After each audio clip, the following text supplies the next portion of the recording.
Hello, everyone. My name is Julie Wilson, and on behalf of the Southwest Region of Women in Healthcare Give Back, I'd like to welcome you to our event, Succeeding Through Adversity, a panel discussion.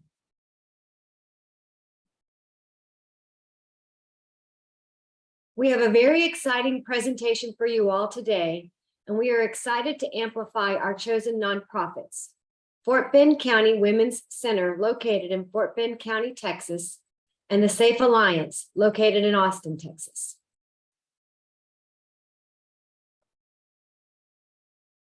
I'd like to briefly introduce the women on our Southwest team.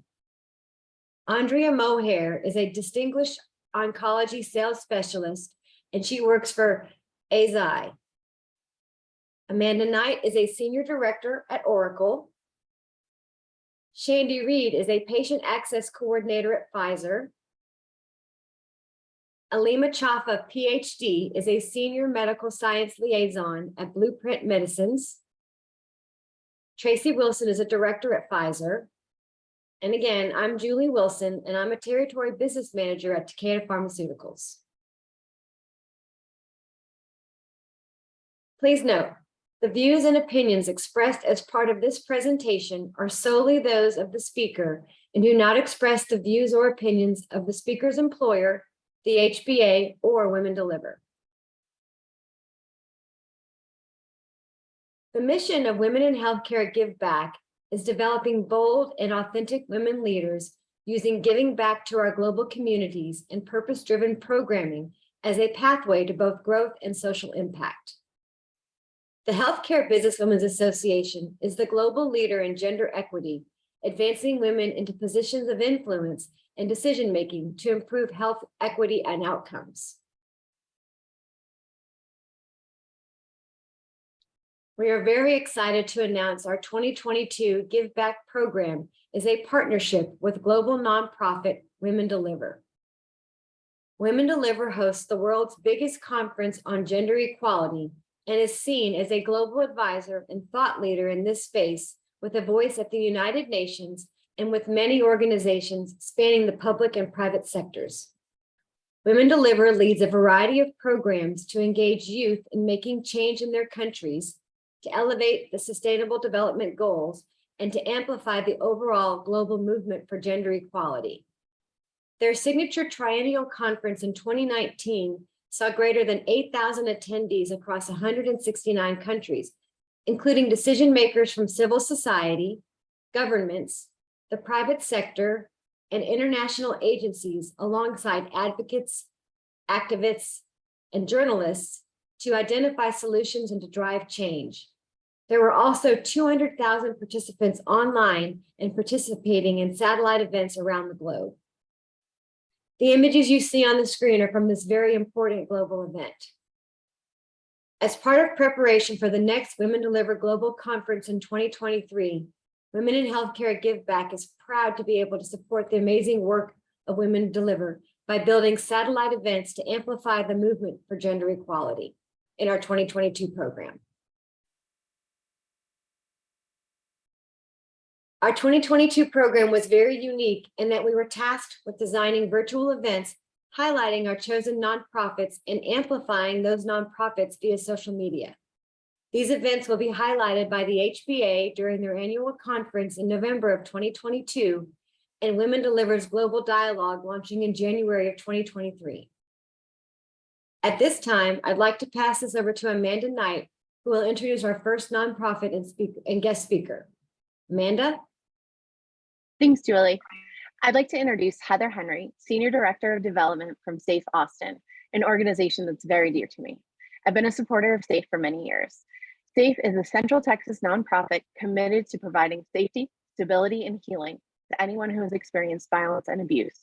Locally, they provide housing, support services, and prevention programs to stop the cycle of violence. Globally, they engage in conversations that shape a culture free from violence and abuse. Their mission is to stop abuse for everyone. I am so lucky to live in a community with an organization that is dedicated to women, children, and anyone experiencing abuse in this way. And I appreciate that Heather is joining us today to talk a little more about both how to succeed when you're facing adversity and trauma, and how to support those around you when they experience adversity and trauma. Now I'll turn it over to Shandy Reed to introduce you to the Fort Bend's Women's Center. Hello, everyone. I have the pleasure of introducing our panelist, Sarah Garay of the Fort Bend Women's Center.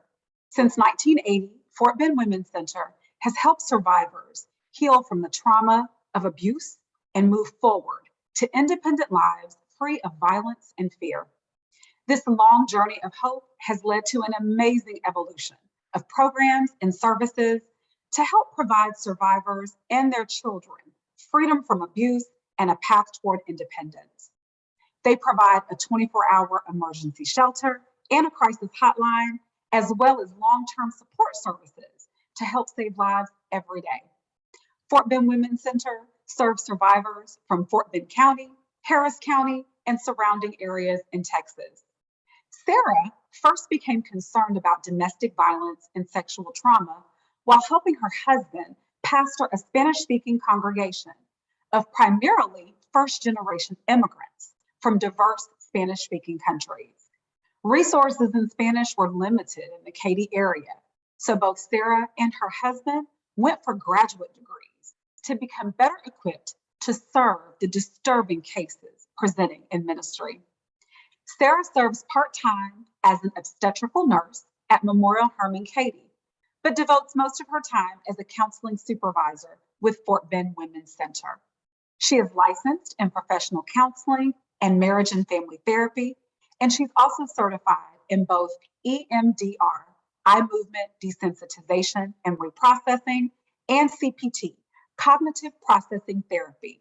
She also practices trauma play therapy, a type of play therapy to treat children who suffer the effects of domestic violence and or sexual abuse. We are honored to have her with us today to share her expertise.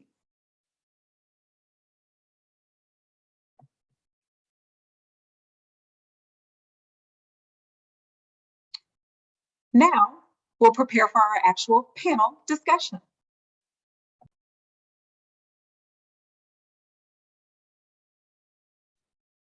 Hello, everyone. My name is Dr. Tracy Wilson, and I have the pleasure and the honor of being one of the co-moderators for our panel discussion today. And what I'm going to introduce to you right now is our objectives for this conversation.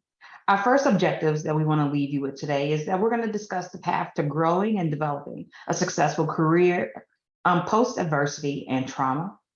Our second that we want to leave you with today is to discuss ways to maintain self-care by setting healthy boundaries and reaching peak performance post-trauma and adversity. Thirdly, identify approaches to support teammates going through adversity and trauma. And then lastly, inspire and share insights based on real life experiences. And so what we hope is that after this conversation, you come away feeling inspired and empowered to lead and create change. And so next, what we want to do is that we want you to hear one of the personal stories, which her name is Coretta. So take a listen. I was in a bad place. I was with my husband for, I want to say 10 years. We was married for 4. Before we got married, there were things that I saw in a relationship. There was those warning signals that I just ignored. I was one of those who thought that I could change him. About 90 days after we got married was the first incident when he picked me up and slammed me on the ground, slammed me on the floor. We had tile floors.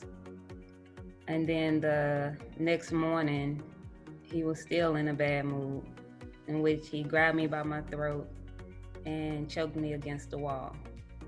He apologized, and I felt like we had been separated for 2 years and I wanted to make my marriage work. And, I was like, okay. So my lease ended and I moved back in with him. And that was the wrong decision. Verbal assault started. I knew, I was like, oh my goodness, I'm gonna have to hurry up and get out of here. No money, had burnt a few bridges, and I was just scared. And so I called Fort Bend, and the caseworker, the first one that I had, was amazing. She empathized, she shared her story with me. She let me know that, it's okay and it's going to be okay. And I was able to finish college because I didn't have to worry or stress about paying the rent and having a job. I graduated and ended up getting a job, which increased my salary dramatically. I have a house now, right, that I'm renting. I have a car. None of that would have happened without Fort Bend Women's Center. Like, my current caseworker, she still reach out to me. Like, hey, how you doing? I'm just checking on you. You need anything? And I'm like, no, I think I'm good right now. That's what Fort Bend Women's Center did for me. Like, I will always encourage whoever you are. You do not deserve to be anyone's punching bag. And there are places that will help you. They will help you. And Fort Bend Women's Center is one of those places. I wanted to make sure that I wasn't a victim and that I could be here for my children and for my family and to fulfill the life purpose that I was sent here to do. And you can do that too, but you can only do that if you're not afraid to walk away.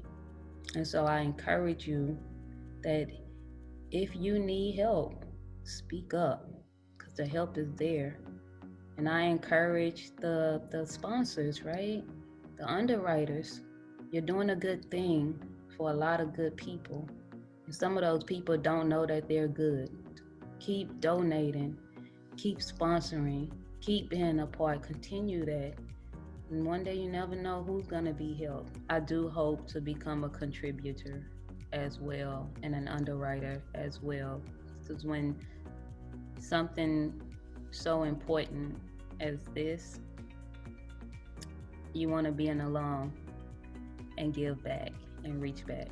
So thank y'all and keep it real.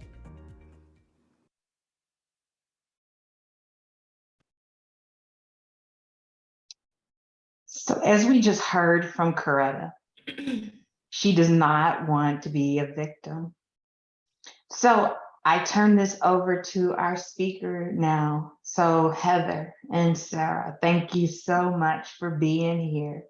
So how do we refer to individuals in those situations? How do we support them on their journey?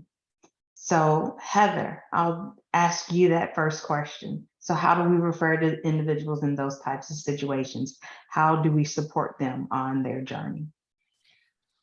Well, first of all, thank you so much, Tracy, and to the entire team here. So grateful to be here, and to you all for amplifying this message and just talking about these really tough issues. I think that is so important. So just thank you for allowing me to join you and to create this space to talk about this and the work that many organizations are doing in the broader community.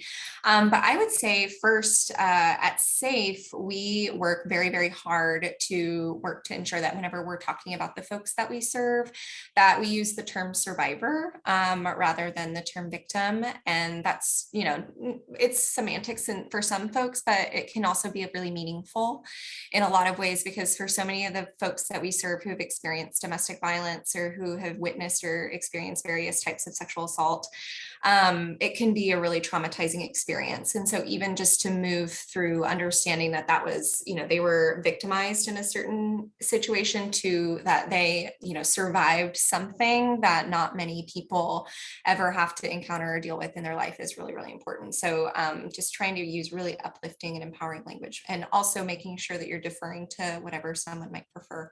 If they prefer certain, how you would refer to them is obviously how I would suggest. But in terms of supporting people, whether, we all have folks in our lives that we may encounter, loved ones, family members, colleagues at work, anything like that. And we never really might know what might be going on at home. And so at SAFE, we work really, really hard to train people, businesses, companies, individuals on how to be upstanders, right? So rather than being a bystander to someone's situation, how can you be an upstander? And so, knowing how to identify red flags and knowing how to support people. We actually lead trainings and all of those various things. But I'll leave with kind of two key nuggets that I really like to ensure that I talk to folks about, in the sense that it's kind of counterintuitive.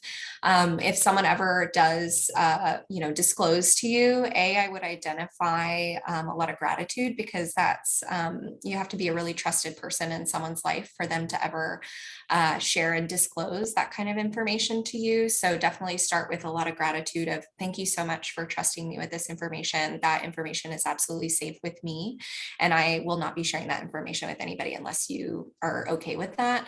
And then also just really shifting the power. Many of us want to jump in and help and do everything that we can to, solve someone else's problems, but really that can put folks in a lot of danger. And so we really want to shift that power back to the survivor and ask them, thank you so much for sharing that information with me. How would you like to move forward? Would you like me to help you get connected with resources?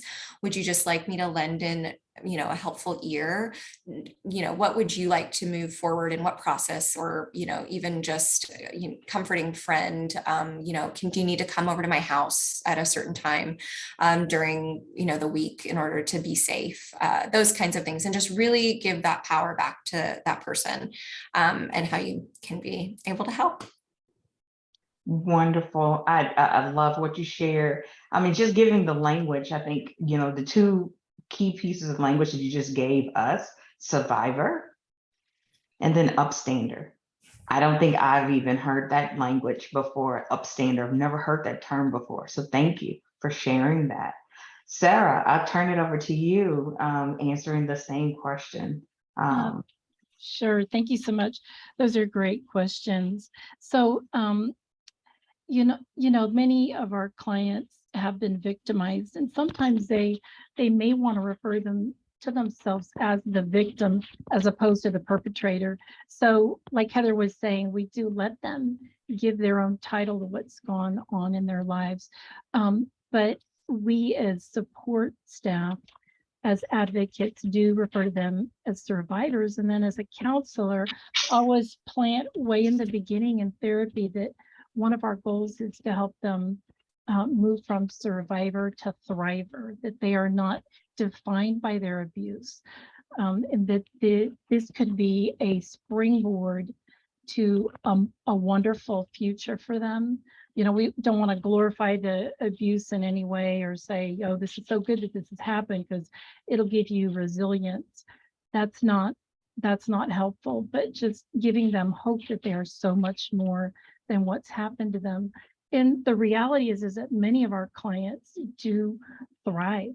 They take off. We provide career counseling. We help them identify their gifts and talents, their personality style, all kinds of helpful assessments and tools that help them to move forward in life. Wow. And, yeah. Go ahead. Did you have? I was going to say, just to add on to what's helpful, is really believing, if your friend, your teammate, as you call them, I love that term, if they come to you and share information, it's very important to believe and not be incredulous or ask questions which may shine some sort of doubt on what's happened, because sometimes these stories are so chaotic, they may be hard to believe. So the first step is really to believe what you're being told. And then I like the question, what do you need most from me right now? And it could be a tank of gas, it could be a hug, it could be a safe space to store important documents that the client might need when she's fleeing, right? She might need to have a safe place. So putting them as the expert on what they need at any given time is very helpful to them. Thank you so much. I mean, Sarah and Heather, I feel like that I've already gained so many pearls just right now, besides just, the upstander, but, name, that they get the name, whatever title that they want themselves. And that you all said, gratitude, and that, you shift the power dynamic, give it back to them, and that, believe them, and that, that they are the expert in their own, journey. And that question, Heather said, how and what do you need, and what do you need most? So I love that. I love it. So now another question is, can you paint the picture and share some of the signs to us, that will help us to identify when a person is being victimized or in need of help? So Sarah, I'll give that question to you first.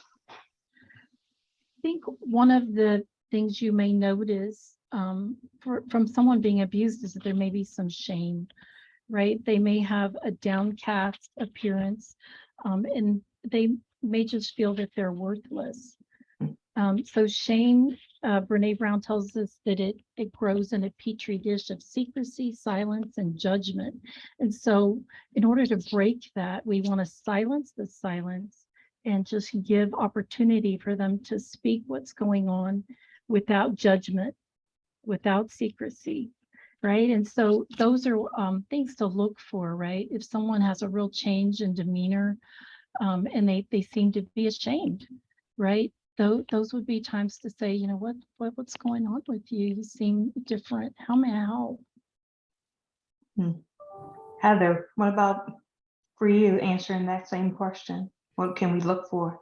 I would look for hints or indicators that someone might be seemingly self-isolating, but potentially, being actively isolated by another person, just in the sense that isolation is a very strong weapon in domestic violence relationships. And so an abusive partner might use tools to try and purposefully separate that person, the survivor, from their close network of loved ones that abuser does not have power over, that they know could help in a situation. And so if you have a close friend that your, family member, whoever that you might be worried about, and you're noticing that they have not, reached out to you or contacted you or been attending normal events that in a different period of time they would never have missed. Things like that can also be sort of flags of that something might be going on. And again, I would just recommend that you be sure to be really careful around raising conversations or questions about that, because as I alluded to before, for many, many survivors, the time in which they might choose to leave an abusive relationship can actually be the time in which they're at the most danger, because that's at a point when that abusive partner is losing that power and control that they have over someone. And so, we have to be really cautious about safety and really thoughtful about how we might approach, talking to that person, and just, as Sarah mentioned, give that power back to that survivor, ask lots of questions. You're not in charge of solving anyone else's problems or, coming in as their knight in shining armor in any sort of scenario. So that would be my thought there. Thank you. Thank you for even bringing that to our attention, that is the most dangerous time frame, is during that, when they're, thinking about, trying to leave.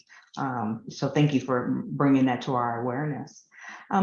So can you provide an example of how best, and you kind of already given us some really good tools at this particular point, but can you provide an example of how best to support a friend, a colleague that is going through trauma? So many times as supporters, we feel lost on what exactly to say to a friend or colleague that is going through a traumatic event, or, these moments that we're talking about.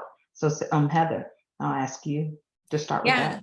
Absolutely. I think I'll echo Sarah's wisdom and all that she shared a minute ago, but in just, I think when you're disclosed to, and in this work, even in a professional sense, you can be out at the grocery store or, walking through the mall, and people, if they know that you're associated with an organization, we very, very often get disclosed to, even outside of like a clinical setting where someone has reached out for support. And so what I've learned in my time is the best, and what we work to do with all of the folks that we serve here at SAFE is just start with, the validation of just thank you so much for sharing that with me. As I mentioned, the gratitude, but also I I try to also err on the side of that, some people, when they get uncomfortable in a situation like that, or feel like somebody has shared something with them that they don't quite know how to respond to, I think as humans, our knee-jerk reaction is to say, well, that happened to you and you must be so much stronger now because of that experience, or whatever happened in your past just made you who you are today. And while that is very kind and thoughtful, at the same time I try to err on more of a statement of just, I'm so very sorry that that happened to you, and that should never have happened to you, and nobody deserves to have to experience something quite so traumatic and awful. And I'm just grateful to you for sharing that with me. And I believe you 100%. And also, I'm just so very sorry. That must have been really, really hard.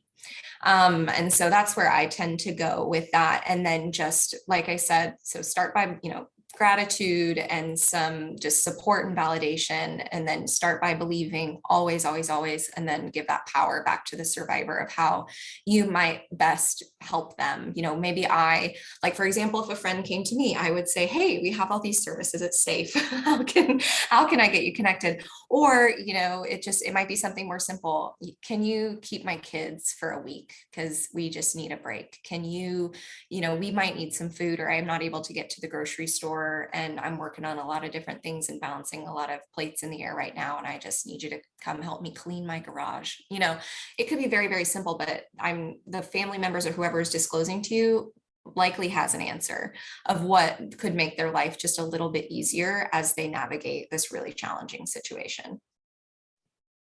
I love that. And I hear those four kind of keywords: validation, gratitude, support, power, and then listen for their answers. So I love that. Sarah, what about for you? Yeah, I think it's important for people in the community to not try to take this on their own. I will say one of my favorite things is to see like a pastor or a coworker bring their friend or the parishioner into the agency and just accompany them on that very first intake visit and sit with them. And sometimes that person is even included in therapy as like a family member, in family therapy as part of the support system to try to help to bring stability to the client. That always, it just warms my heart. I get a little scared when pastors and other people in the community try to handle this on their own. It's very dangerous, right? I mean, there's a reason why we have bulletproof plexiglass on the front door of our counseling building, and the door stays locked all the time because this is a dangerous business. And so I would be careful about housing someone who has a perpetrator that could be dangerous, right? You want to really be thinking about safety. And so we're the experts, just as you wouldn't want to go to the corner clinic for a stage 4 breast cancer, right? You don't want to try to handle this one on your own. We're the specialists in this arena, and we're trained in this. And so really counting on us, but we love that there's accompaniment and support for our clients in the community. I think that almost needs to be the slogan, Sarah, that we're the experts. So bring your colleague or friend to the experts. I love that. So what tools would you say, do you provide to individuals who have been through these life-changing situations to help them, and when we're talking about individuals, again, we're women and children, but I know that you all focus on everyone, from men to LGBTQ community as well too. But because our focus is looking at women and children, what tools do you all provide to these individuals who have been through these life-changing situations to help them overcome and move forward in a healthy way? And I'll actually start with Sarah this time. Okay, yeah, well, I'd love to talk about our agency. I just think it's fantastic that we're able to provide these services for free. But a client will do an intake with us, and at that point, they'll be assessed for their needs, right? And sometimes they'll need to apply for housing. Sometimes they'll need legal help. So we have an attorney who works on staff. We can also give referrals for free legal help. And that's very costly for women who are trying to seek divorce. So that's a wonderful addition we've had in the past couple of years to our agency, to have our own lawyer. We're so happy about that. And then the professional counseling, right? That's so helpful to be able to break away from that cycle of abuse and to really become that thriver. And then we have life skills and wellness, where there's budgeting, financial coaching, career coaching, even health coaching. So there's all kinds of support groups. We do Bold and Beautiful. We do creative expressions groups. We have groups in Spanish. We have EMDR groups.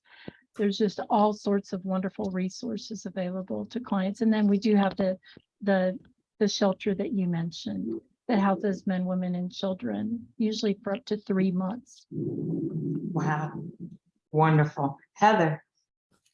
Yes, absolutely. So we are a very similar organization, just serving a different community. And so we similarly offer all an array of housing programs. So we have an emergency shelter, and that's for folks who are in immediate crisis and immediate danger, who are there for about a 90-day stay typically.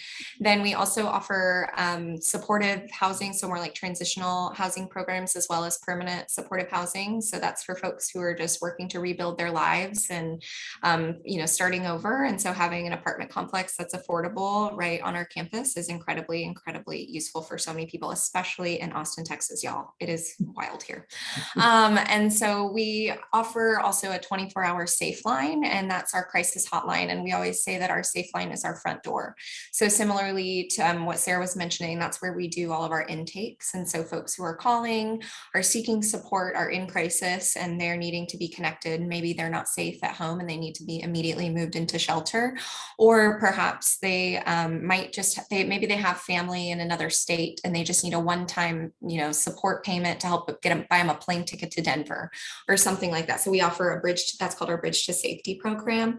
Then we also have legal services. Similarly, we have 3 full-time staff attorneys, as well as a team of legal advocates, who are very often folks who are in law school but not fully lawyers yet, but they can help advise for folks who are going through divorce or custody challenges, or maybe having had encounters with law enforcement for various reasons as it might relate to their circumstances. And then we have a full team of counselors as well, so doing group and individual counseling, as well as peer support programs. So that's folks who have been through SAFE's programs, who are now paid staff on our teams that lead teams of affinity groups and support groups for folks who are going through that process right now. And then we also have a life skills program where people can, it's more for, they're not in immediate crisis, so probably not currently at the emergency shelter, but maybe are more in supportive, or have moved out into the community and are working on healing. And that's a series of classes over about 18 weeks, where we walk through everything from money management and job skills all the way through to forgiveness, if that's something that people would like to participate in. And then our last one I would just mention is that we have a team of folks who work on community resource advocacy. So what that means is there are lots and lots of resources that are available out in the community, federal, state, local, grants, things like SNAP and WIC and Section 8 housing vouchers, and all sorts of things that exist out in the community that are really, really difficult to access and have very high levels of barriers in order to receive those benefits. And so we have a whole team of folks who help connect survivors with those programs, because rather than try and duplicate those programs with our own agency, we just work really hard to ensure that people are accessing services and funding and support that's already available to them that just might be really hard to get. So those would, I would say, our biggest crisis and kind of wraparound support services. And then we also offer a warehouse. So we have donations that come in from the community for folks that might be starting over and building their own first new kitchen or first new new apartment, or they need back to school items for their kiddos, and all that, gas, credit cards for, or gift cards for gas, all that kind of stuff to just help, maintain stability for all those families that we're serving. Those resources and tools that you have at both of your, agencies are just fabulous, because I mean, you answered really the next question, which was what tools and resources do you have for women and children, and and the other groups that you serve that are going through your program to help them establish healthy boundaries. And that's what those resources exactly do, is that once they've made the decision, what are the resources that you have there to support their decision? And so having the emergency housing, having legal resources, having educational resources, having them navigate, the public, funded programs like WIC and SNAP and, your HUD programs, all of those programs that are very difficult to navigate through, that you can help them walk through those programs. Those are those healthy boundaries to help them to become successful in their life once they've went through your program. So, I mean, kudos to you all for having those programs and tools already set up for them. So my last question before I turn it over to my co-moderator is, we viewed Coretta's success story. And so I know, Heather, you all have your success stories that you all have there. But can you share some of the tools, resources, strategies that were made available to her that assisted in her success story? And so, Sarah, I'll start with you, since Fort Bend is where she came from, and then Heather, I'll have you close out. Yeah, well, I'd like to share about Elaine. Okay. Yeah, if that would be okay. Yeah, perfect. Yeah, so Elaine is a client of that about 5 years ago called right before Christmas, and she was in her 3rd trimester of pregnancy and wanted to know if I would help her to have her baby adopted, because she was in a domestic violence situation. She'd been referred to me by a colleague, a counseling colleague, who had recognized that she was in a bad way when her husband had brought her in and said, my wife is sexually damaged and you need to teach her how to perform sexually. So he could see right away that she was being abused and gave her my number. And so I contracted with her. I was like, Elaine, will you be willing to just meet with me in 1 month's time, or 1 month after your baby's born, and we'll talk again, and I'll help you do whatever you decide you want to do. So she showed up a month later, and so she was able to go through the intake on the phone. We made that really easy for her, and showed up for counseling, and she was able to find so much healing that now she has her own business. She is a CEO of a company, of a construction company, and she actually employs survivors from our agency and helps them, and they have kind of like a support group as they work. But she received housing for a year, and during that time she was able to save her money to start her business. She received gas cards, she received child care, also provided therapy for her children, family therapy, food. She liked to bake bread, and so we would try to find whole grains for her, and healthy food, and we were able to provide that for her. So she's one of those success stories. And she texted me this past week, and she said, I just want to thank you so much for encouraging me never to depend on my abuser for anything, because he has not provided anything in the last 2 years at all. No child support, no insurance. And anytime I do see him, it's just chaos and drama. So I'm so glad that you encouraged me to be independent, because that's helped me now in my my CEO position, right? So we're thrilled with her story. Her success. Wonderful story, sir. Wonderful story. Heather, if you want to actually, share then your own story, success story from SAFE. Yes, absolutely. We have lots and lots to choose from, but one I've been thinking about a lot lately is a former client. Her name is Kristen, and she was in a domestic violence relationship as well. And when it got so bad to the point where she actually was thrown out of a moving vehicle while she was pregnant with her sixth baby. And so she ended up going to the hospital in that situation. And unfortunately, in so very many cases in where there's interaction with domestic violence and law enforcement gets involved, child protective services is also often called, just because of risk of danger to the children in the home.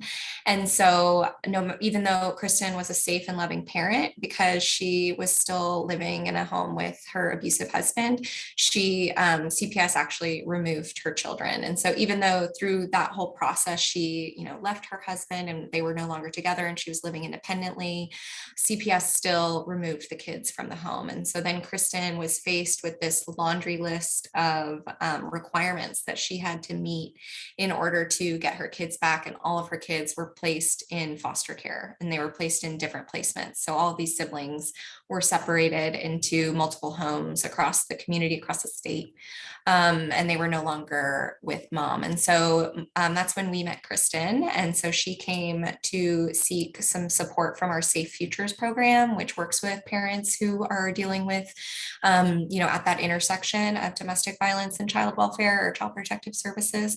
And so we walked right alongside her in helping her get to court and helping her meet with her caseworkers and helping her get signed up for parenting classes and helping her get everything she needed to, have a safe and supportive and sustainable home, in terms of making sure she had transportation to get to her job, and making sure that she, was able to pay the bills and keep the lights on, keep everybody safe and fed, and also work on her own therapy and healing through that process. And thankfully, over the course of 9 months, Kristen met all the requirements, succeeded with flying colors, and was just so driven by her love for her kids and her love for herself, quite frankly, that she was able to get her kiddos back. And then very interestingly, the world changed. And so her kids were placed, back with her like 2 weeks before the pandemic hit, right? So then the whole world shuts down. She hasn't, she's been fighting to get her kids back. And then all of a sudden she's teaching virtual kindergarten to her kids and trying to, maintain that. And then just over the course of early on in the pandemic, she was so glad to have her kids home, but was noticing there were these signs that her kids had been so deeply traumatized, not only by the domestic violence that they witnessed in their own home, but then by being in foster care and being removed. That's an incredibly traumatizing experience for any child. And so she noted, even though she had gone through the Safe Futures program and she wasn't actively meeting with case managers or staff at Safe, she reached back out about 6 months later and said, hey, I need support. My kids need support, and got connected to our counseling program. And so has been doing regular ongoing counseling just to work on her own healing and success. And so now she's actually a very successful manager at a property management company for various apartments. And so the affordable housing complex that Safe owns and operates, she's actually on the board of now. So she comes back and gives back and participates in overseeing the management of that because of her expertise in the field that she was able to gain in her professional career. And so she's just a wonderful mom. And anytime you're around her, you can just tell, how much her kids are loved and how much they know that she loves them. And it's just a wonderful, safe, happy family that, 3 years ago looked very different. And so we're so proud of her and grateful for all that she did to fight for her kids. Wonderful story. Thank you, Sarah. Thank you, Heather, for your words of wisdom, for what you've shared. And so what I'll do, I'll turn it over to my co-moderator, Dr. Alima. Take it away. And thanks, Tracy. I hope everyone hears me well. And thank you to both of you, Heather and Sarah, for the work that you do, but also for sharing your experiences today. We will actually transition now. The story of Kristen's and Lorraine's makes it a smooth transition into the next questions we have for you, which have more to do on real life tips and advice on how to sustain and develop a successful career post adversity and trauma. And some of the attendees today and listeners may not have experienced trauma of the magnitude that we have discussed, but most likely all of us, right, have experienced some form of adversity that can set us back or impact our ability to develop a successful career. So we would like today to open the floor to our volunteer team to share personal situations we have faced and tips that we each use to overcome them while growing a successful career. So I will start with Amanda. Thanks so much, Alima. And thanks for letting me share. So many years ago, I was in a physically and emotionally abusive relationship, and I was able to leave that relationship, but in retrospect, it stayed much longer than I wished I did. And I absolutely feared for my life during that process. And I know it was mentioned today, and I think it's really important for people to understand that it's not that I thought I was in a healthy relationship or I was super happy or anything like that, but it took a long time for me before staying seemed higher risk than leaving. And I didn't live in a place, unfortunately, with an organization like SAFE or Fort Beth Women's Center, excuse me, but I was able to make that break using a lot of the techniques we've discussed here. I had a wonderful friend group, and while they were really shocked because they were also friends with my partner, they did the things that we discussed here. They believed me, they listened, and that was really powerful for me. As Sarah's qualified to do, I did EMDR therapy, which really helped. I carry some baggage with me, and occasionally a comment or a movie or something like that will trigger me, but generally I'm in a really healthy place. Everyone defines success differently, but by my definition, I've become what I consider a successful person, even though I've experienced trauma. And I certainly didn't do that alone. And I think that applies to everyone. After I left and I healed, the most lasting scar that impacted me professionally is I kind of had a long time where I felt less than. And I carried a lot of shame with me. Now, I know logically I shouldn't be ashamed, my abuser should be ashamed, but it took time for me to work through those feelings. And I've come out the other side a more grounded, assertive, and confident person, but that takes time and work. Now in my life, to support the people who are going through this, I do give back to SAFE financially every month, but I really want to start doing more. This is my first time speaking publicly about my experience, and I haven't shared this with many people in my life personally. But as a confident, successful woman now, I believe it's important to share my story, to do my part, to make it clear that this is something that can happen to anyone, anytime. This experience doesn't define me. I know Sarah said that. I think that. I think it's a really powerful message. It's something that happened to me, and it was something that I've been privileged enough to be able to move past and carve out a great life for myself. I do work that I love and that I'm proud of. I have a family that means the world to me. And I just want to say that for anybody that's in this type of situation, know that it's not your fault and that help is available. You can reach out to a local organization like SAFE or Fort Bend Women's Center, or you can call the National Domestic Violence Hotline, and the number for that is 800-799-9233. Thanks. Thank you so much, Amanda, for allowing yourself to be vulnerable so that each of us can learn from that experience. I'll pass it on to Shandy. Thank you, Alima. We are so fortunate to have these wonderful panelists today. And again, I echo what Alima said. I'm so thankful that this was a safe space for you today, Amanda, and I believe that we're going to help a lot of women with this webinar. So as Alima said earlier, thriving at work and succeeding after adversity is not always something of the magnitude of domestic violence or sexual assault. So for me, a recent trauma that I personally experienced was the death of my father. So it will actually be 1 year to the day, a week from today, that he passed away. And so I have to say that the trauma of grief and losing the first man who ever loved me and that I ever loved still very much affects me to this day. So returning to work after my dad's death was difficult. And in my experience, I've seen that people do one of two things when they experience grief. They stay really busy, trying not to think about the magnitude of the loss, or they struggle with normalcy and may seem to never get it together or get past it. So it's one of two. They stay busy, or they just can't seem to ever really get over it, right? So what I've learned is that grief is truly a journey. And one of the things that have been helpful that's been helpful for me is to fully allow myself to grieve and feel all that comes with it unapologetically, because I'm human. I think that a lot of times we need to give ourselves the grace and the space to be okay some days and to not be okay other days.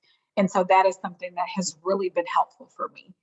I'm really fortunate to have colleagues and a director here at work who genuinely just check in on me and see how I'm doing. Or, they've been really mindful about all of the firsts that my family and I have experienced since my dad's death last year. And so just that acknowledgement, I find really comforting.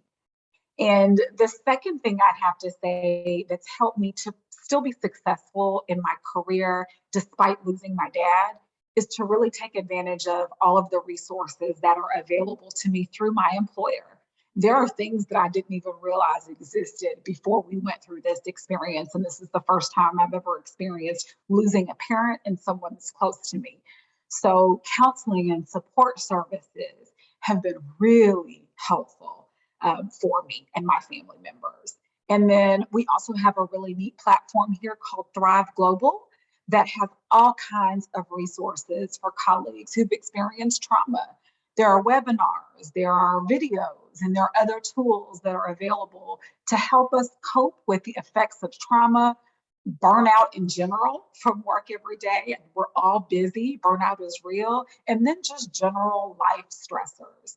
So for me, knowing that I'm supported really helps me work better, but then also helps me work more effectively and efficiently each day. Thank you. Thank you, Shandy. And listening to both you and Amanda speak just reminds me how it's so important for us to know that behind every successful story or a successful career, there's a human, right? A normal woman, in your case, facing very human challenges, sometimes on a daily basis. So more of these stories need to be shared, right? So that all of us are reminded of that humanity that we all partake on a daily basis. Thank you. I think for the sake of time, I will ask one final question to each of our guest speakers today. Maybe starting with Heather, and the same question would be for Sarah, but we've already shared the success stories that you provided of Kristen and Lorraine, and in the chat there's a link to Lorraine's story, right? That was published recently in the magazine, correct, Sarah? Yes, you're on mute. Yes, it's in the chat. Okay, perfect. Thank you. So maybe the final question will be if each of you can provide one of two pearls of wisdom or encouragement for others who are looking to move past their difficult situations and with a desire to lead and live a meaningful personal life. And along with that, anything that we may have missed that you believe is an important key takeaway for our audience to hear. So Heather. Yeah, absolutely. I think having a support system and knowing that you're not in this alone, exactly what Sarah was talking about helping someone in a really dangerous situation, but also helping yourself move through, whatever challenges you might be facing. Knowing that you don't have to do it by yourself, I think is really important. And whether that's, ensuring, or if you have access to a mental health counselor or a therapist that you can meet with regularly and work through some of those challenges and what they might mean to you, but also just having a network of loved ones that you really trust that are really great at holding space for you and allowing you to share and just be honest and truthful, and having someone that truly supports you unconditionally and trying to build relationships around you, I think can help in really meaningful ways, and just knowing that you're not alone. I also think, to Shandy's point, giving yourself grace. Nobody goes on a diet when you're in the middle of crisis. Nobody's eating quinoa when the Titanic is sinking, right? So there is absolutely no reason. I think we put this enormous pressure on ourselves to be at our peak performance or to be doing, 150%. when your life is falling apart, and that's just simply not realistic. And so asking for help or giving yourself grace to say, here are the 3 things that I accomplished today, and I'm really proud of those 3 things. And, I went to the gym 2 times last month, and high five to me, that's amazing. And just setting really realistic expectations and allowing yourself the freedom and grace to do that, because not every moment in your life you're going to be able to do 150%. Sometimes 5 to 10% is a win. And so I think just being really gracious and kind to yourself and kind and loving to yourself in those circumstances is incredibly important. Thank you, Heather. Those are great pearls. Sarah, any pearls of wisdom and encouragement, and along with that, share anything that you believe our audience needs to hear right before we close out the program. Yeah, Heather said it so beautifully. There's not too much to add to that.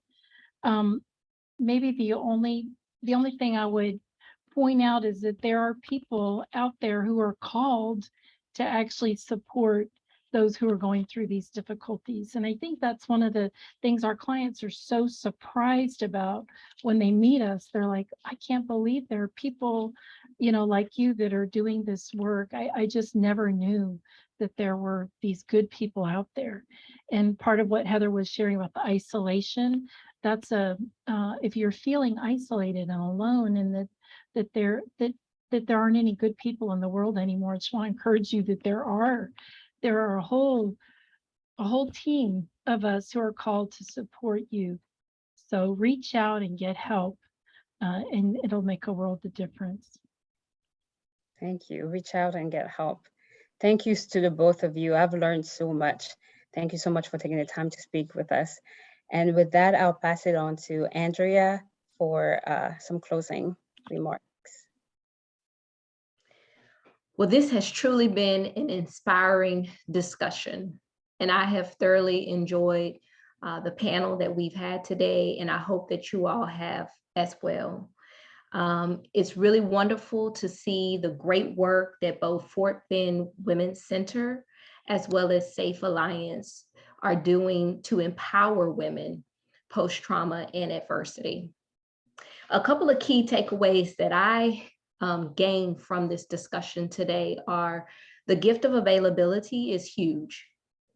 Let the individuals know that they can trust you, and let them know that you believe what they are sharing about their experience.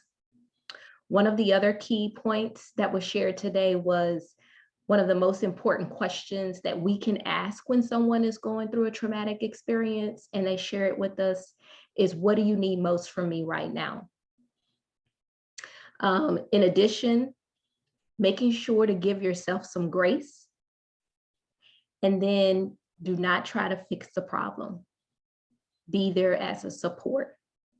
And so on behalf of HBA, we want to thank each and every one of you for joining today's Women in Healthcare Give Back Succeeding Through Adversity panel discussion. Both Fort Bend Women's Center and Safe Alliance in Austin have put their links to their websites in the chat, so please definitely explore what great work these organizations are doing.